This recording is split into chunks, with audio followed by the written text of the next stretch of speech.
Затворен е дел од патот кој води до селската црква во Сараќино. Заедно со патот узурпирани дел од стадионот, оградено со колци е и сега сето тоа се раскопува.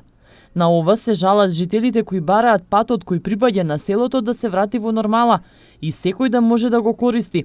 Сега велат тие, за да одат во црква треба да се движат по споредни патишта. Селото мушко, женско, разочарани смо крајно.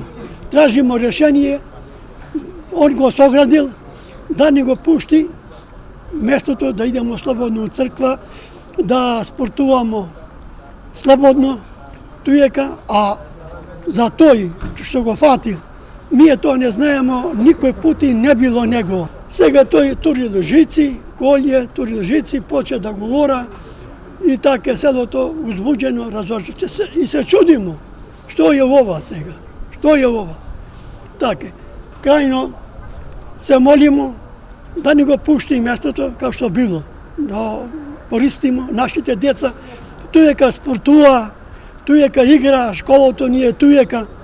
Тие денеска се собраа пред зградата на општина Тетово и ја блокираа улицата, искажувајќи го својот револт. До сега во неколку наврати се опратиле во општината, но не добиле никаков одговор. И постарите кои по 70 години живеат во селото, велат дека тој пат никогаш не бил во ничија сопственост.